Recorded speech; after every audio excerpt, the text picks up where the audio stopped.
Assalamualaikum warahmatullahi wabarakatuh. Perkenalkan, nama saya Muhammad Iqbal Drian dengan tim 07200022 dari program studi teknik geologi. Kali ini saya akan menjelaskan jawaban saya dari soal ujian akhir semester mata kuliah geologi dasar. Untuk soal yang pertama, yaitu ketidakselarasan pada X. Yaitu jenis ketidakselarasan pada X adalah angular unconformity, yang dimana yaitu pada lapisan yang lebih tua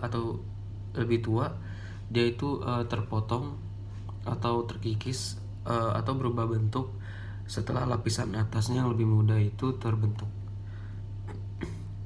Lalu yang B, apakah hubungan lapisan C dan D?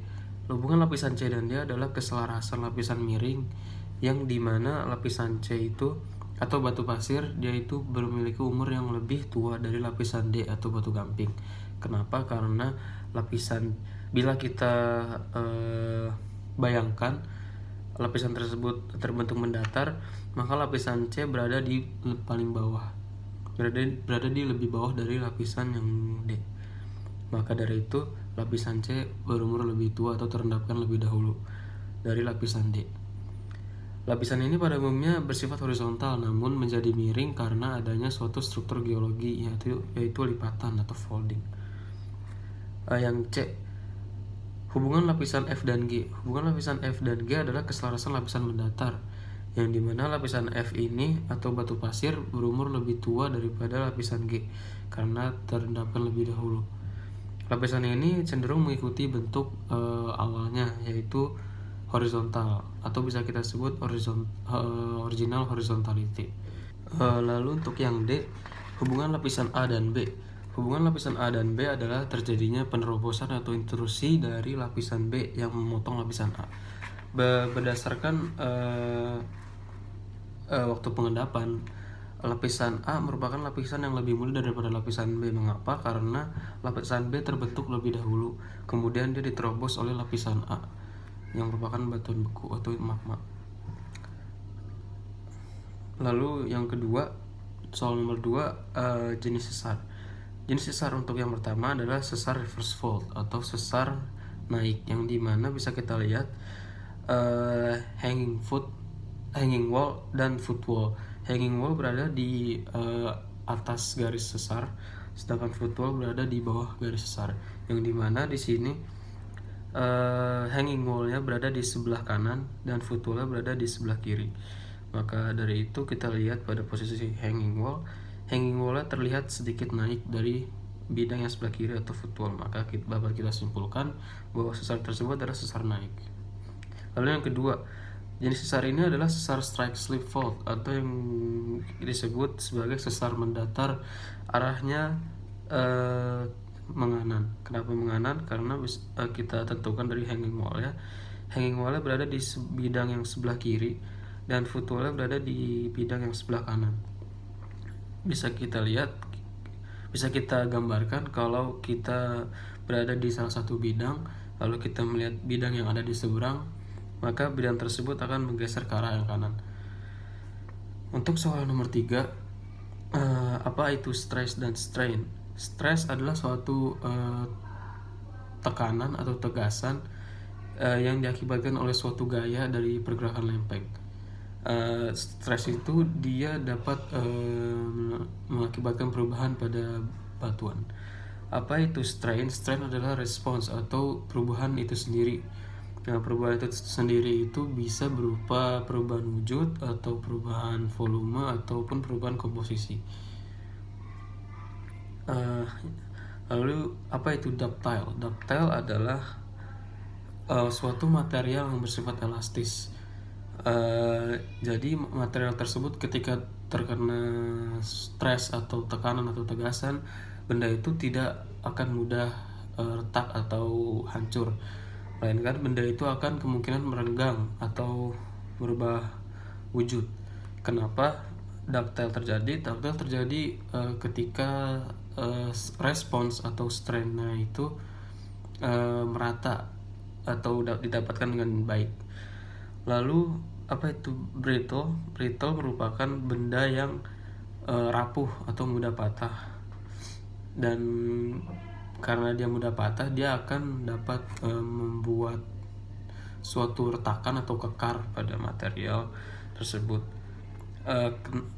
Brittle terjadi karena stres atau respon yang diberikan itu kurang baik atau tidak merata. Lalu pada soal nomor 4, apa itu petroleum system? Petroleum system merupakan kegiatan eksplorasi geologi untuk mencari sumber daya minyak dan gas. Apa itu isinya? Ada 5, yaitu yang pertama adalah source rock atau batuan sumber. Batuan sumber ini merupakan batuan di mana minyak atau gas itu terbentuk untuk pertama kalinya. Lalu yang kedua ada migration atau migrasi. Migrasi itu merupakan perpindahan gas atau minyak dari batuan sumber yang kemungkinan dipengaruhi oleh suhu dan tekanan.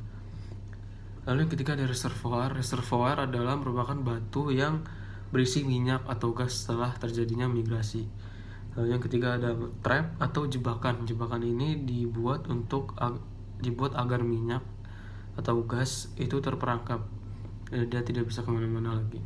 Lalu yang 5 ada seal rock. Seal rock merupakan batuan penutup yang dia fungsinya itu menutup batuan reservoir agar minyak itu tidak dapat keluar dari batuan reservoir.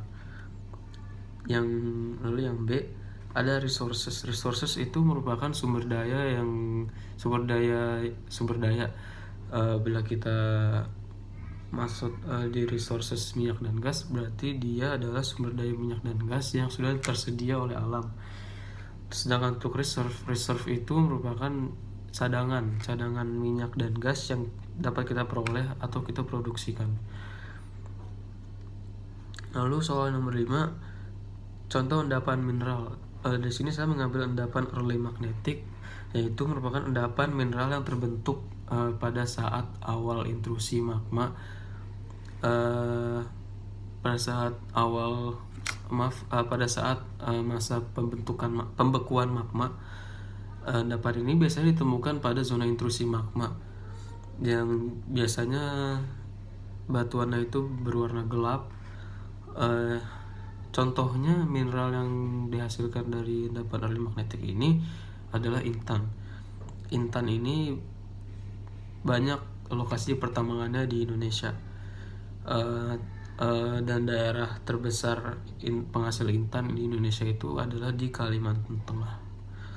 Lalu yang keenam, apa itu peristiwa alam geologi dan bencana alam geologi? Peristiwa alam geologi menurut saya adalah suatu peristiwa yang ditimbulkan oleh alam yang tidak menimbulkan kerusakan. Sedangkan untuk bencana alam geologi adalah suatu peristiwa alam yang terjadi di permukaan bumi yang dimana itu dapat menimbulkan kerusakan. Contohnya ada tsunami, gempa, tanah longsor, dan gunung meletus atau yang lain-lain.